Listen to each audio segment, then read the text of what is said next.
বাংলাদেশে আর ফেসবুক চলবেই না। ফেসবুক কেন এখনো চালু হচ্ছে না?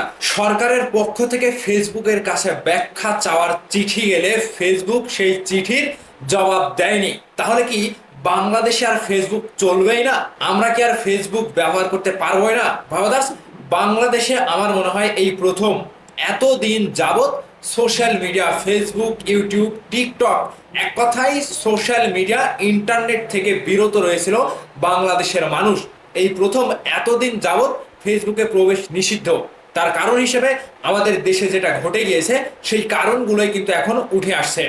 যে সকল ভিডিও ফুটেজ ফেসবুকের জন্য ব্যবহার গ্রহণযোগ্য না, সেই সকল ভিডিও ফেসবুকে, এমনকি দেশের অগ্নিসংযোগ, হানাহানি সবকিছু ভিডিও কিন্তু ফেসবুকে চলছিল।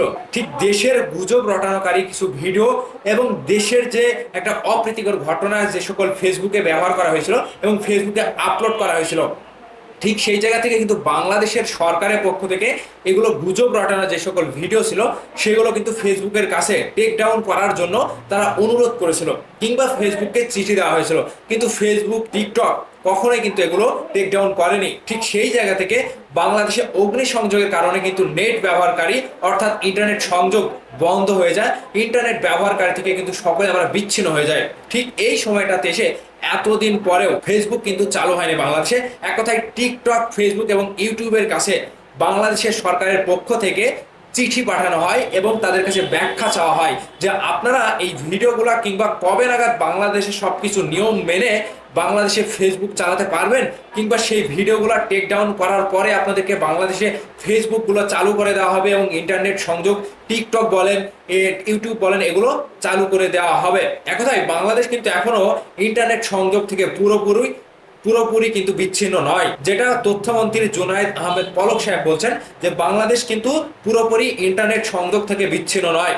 ঠিক এই জায়গা থেকে ফেসবুক কেন এখনো চালু হচ্ছে না, ঠিক কারণগুলো খতিয়ে দেখতে গেলে এগুলোই বোঝা যাচ্ছে যে ফেসবুকের কাছে ব্যাখ্যা চাওয়া হয়েছে যে আপনারা কি জন্য এই সকল গুজব রটনাকারী ভিডিও যারা আপলোড করেছে এগুলো কি জন্য আপনারা যাচাই বাছাই না করেই একটি দেশের ভাবমূর্তি কি জন্য আপনারা প্রচার করছেন, এবং এই ভিডিওগুলো যখন যাচ্ছে, অনাকাঙ্ক্ষিত ভিডিও যখন ফেসবুকে আপলোড হচ্ছে, গুজব রটাচ্ছে, সেই ভিডিওগুলো আপনারা যাচাই বাছাই না করেই দর্শকের কাছে কি জন্য পৌঁছে দিচ্ছেন, এমনকি এগুলো টেক ডাউন করছেন না কেন, ফেসবুক থেকে নামিয়ে ফেলছেন না কেন?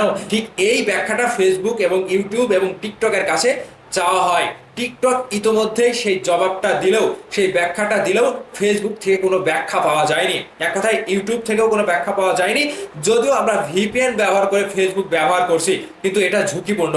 ঠিক তথ্যমন্ত্রী পলক সাহেব তিনি এটাই বলছেন যে আপনাদের ইন্টারনেট যে দেওয়া হয়েছে, 5 জিবি করে ইন্টারনেট দেওয়া হয়েছে, ইন্টারনেট চালু করে দেওয়া হয়েছে, এগুলোর ধীর গতির কারণ হচ্ছে ভিপিএন ব্যবহার করে আপনারা চালাচ্ছেন, ভিপিএন এর জন্য ইন্টারনেটের স্পিড নাই।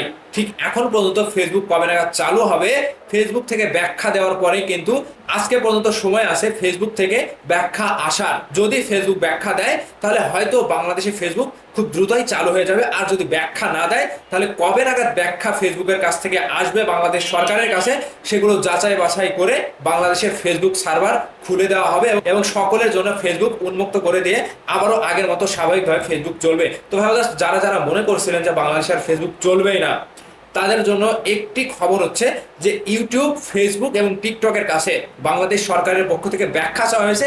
সেই ব্যাখ্যাটা ইউটিউব এবং টিকটক দিলেও ফেসবুক এখন পর্যন্ত কোনো সাড়া দেয়নি। এই ব্যাখ্যাটা বাংলাদেশ সরকারের কাছে আসার পরে হয়তো আমাদের বাংলাদেশের ফেসবুক আবারও আগের মতো স্বাভাবিক অবস্থায় ফিরে যাবে। তো আপনারা অবশ্যই আসল ঘটনা, আসল কারণটা বুঝতে পেরেছেন। অবশ্যই আপনাদের মতামতটি ভিডিওর নিচে কমেন্ট করে জানাবেন। ভালো থাকবেন, ধন্যবাদ সম্পূর্ণ ভিডিওটি দেখার জন্য।